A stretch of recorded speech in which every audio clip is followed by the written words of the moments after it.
So రీసెంట్‌గా theatres దగ్గర release అయిన 'చావా' సినిమా మాత్రం మన ఇండియా వైడ్ మంచి కలెక్షన్స్ అయితే రాబట్టిందనమాట. ఈ సినిమా కేవలం హిందీలో మాత్రమే రిలీజ్ అయింది. హిందీ లాంగ్వేజ్‌లో మాత్రమే రిలీజ్ అయింది. సో హిందీ లాంగ్వేజ్‌లో మాత్రమే రిలీజ్ అయ్యి సుమారుగా 500,00,00,000 పైనే ఈ సినిమా అయితే కలెక్షన్స్ రాబట్టింది. సో ఈ సినిమాకి జనాలైతే బ్రహ్మరథం పట్టేశారనమాట. సో మన తెలుగు ఆడియన్స్ అయితే మాత్రం నిజంగా ఆ ప్రొడ్యూసర్స్‌ని అలాగే ఆ ప్రొడక్షన్ ఆఫీస్‌ని అయితే డిమాండ్ కాదు కదా భయపెట్టేశారు. ఈ సినిమాని ఎందుకు తెలుగులో రిలీజ్ చేయలేదు? ఇంత మంచి కంటెంట్ ఉన్న సినిమాని ఎందుకు తెలుగులో రిలీజ్ చేయలేదు? ఓన్లీ మన తెలుగు ఆడియన్స్ అనే కాదు గానీ, అటు తమిళ్ కావచ్చు, కన్నడ కావచ్చు, మలయాళం కావచ్చు, ఇలా అన్ని భాషల లాంగ్వేజెస్‌లో ఉన్న ఆడియన్స్ కూడా సో, ఈ సినిమానైతే రీజనల్ లాంగ్వేజ్‌లో రిలీజ్ చేయండి అని చెప్పి వాళ్ళు కూడా డిమాండ్ అయితే చేశారనమాట. బట్ మనకు సినిమాలంటే ఎక్కువ ఇష్టం కాబట్టి, మన తెలుగు ఆడియన్స్ ఏ సినిమా వచ్చినా కూడా మంచిగా ఉంటే మాత్రం ఆదరిస్తారు కాబట్టి, సో మనోళ్ళు కొంచెం గట్టిగా డిమాండ్ అయితే చేశారు. సో ఇప్పుడు మన డిమాండ్ తగ్గట్టే ఆ ప్రొడ్యూసర్స్ కూడా దిగొచ్చారనమాట. సో మన గీతా ఆర్ట్స్ అల్లు అరవింద్ గారు ఈ సినిమా సంబంధించిన రైట్స్ అయితే తీసుకొని ఆ సినిమాని తెలుగులో అయితే డబ్ చేయబోతున్నారనమాట. ఈ సినిమాని మార్చి 7వ తేదీన గ్రాండ్‌గా మన తెలుగు లాంగ్వేజ్‌లో అయితే రిలీజ్ చేయబోతున్నారు. ఈ న్యూస్ తెలిసిన తర్వాత మాత్రం మన తెలుగు ఆడియన్స్ అయితే మాత్రం చాలా హ్యాపీ ఫీల్ అవుతున్నారు. ఎందుకంటే ఒకవేళ ఈ సినిమాని హిందీలో చూసినా కూడా మరోసారి తెలుగులో చూడడానికి కూడా వాళ్ళు సిద్ధంగా ఉన్నారనమాట.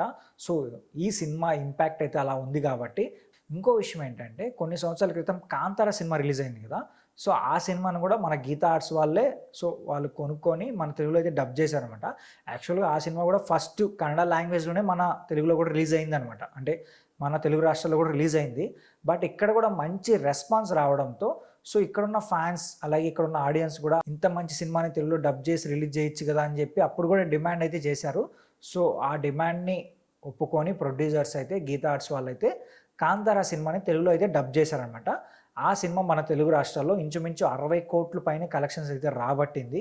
సో ఇప్పుడు చాలామంది ఏం ఫీల్ అవుతున్నారంటే ఇప్పుడు 'చావా' సినిమా రిలీజ్ అవుతుంది కాబట్టి ఈ రికార్డ్‌ని అయితే ఖచ్చితంగా 'చావా' సినిమా అయితే బ్రేక్ చేస్తుంది అన్నట్టుగా చాలామంది ఫీల్ అవుతున్నారు.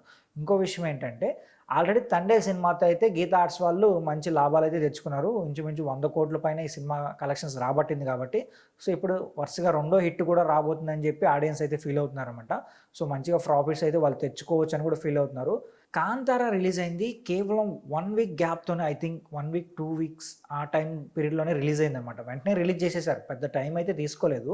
సో దానివల్ల ఏంటంటే ఆ సినిమాకి మంచి బజ్ ఉంది. 'కాంతార' సినిమాలో ఉన్న స్టోరీ గురించి కూడా పెద్దగా తెలీదు కాబట్టి సో ఆ సినిమా చూడడానికి ఎక్కువ ఫ్యాన్స్ అయితే ఎక్సైట్ అయ్యారనమాట. సో ఇప్పుడు 'చావా' సినిమా గురించి ఏంటంటే 'చావా' సినిమాని ఆల్రెడీ హిందీలో కూడా చాలామంది చూసేశారు. ఇంకో విషయం ఏంటంటే చాలా యూట్యూబర్స్ కావచ్చు, అలాగే సోషల్ మీడియాలో కావచ్చు, న్యూస్ ఛానల్‌లో కావచ్చు, ఈ 'చావా' సినిమా సంబంధించి స్టోరీని కూడా అంతా చెప్పేశారనమాట. సో మేబీ ఇప్పుడేమన్నా ఫ్యాన్స్ కొంచెం వెనక్కి తగ్గచ్చేమో అని కూడా ఒక న్యూస్ అయితే ఉంది. సో బట్ ఏందంటే విక్కీ కౌశల్ గారి యాక్టింగ్ కావచ్చు, అలాగే ఈ స్టోరీని మళ్ళీ మన తెలుగులో చూడడానికైతే ఫ్యాన్స్ కొంచెం రెడీగా ఉన్నారు కాబట్టి సో కలెక్షన్స్ పరంగా బాగా రావచ్చని నేను అనుకుంటున్నాను. సో చూద్దాం మరి మార్చి 7వ తేదీన అయితే ఈ సినిమా గ్రాండ్‌గా రిలీజ్ కాబోతుంది కాబట్టి సో పక్కాగా ఏమాత్రం కలెక్షన్స్ అయితే ఈ మూవీ రాబడుతుందనేది వెయిట్ చేసి చూడాలి. అయితే దీనిపైన మీరేమనుకుంటున్నారో కూడా కింద కామెంట్ చేయండి. అలాగే వీడియో నచ్చితే మా ఛానల్ సబ్స్క్రైబ్ చేసుకోండి.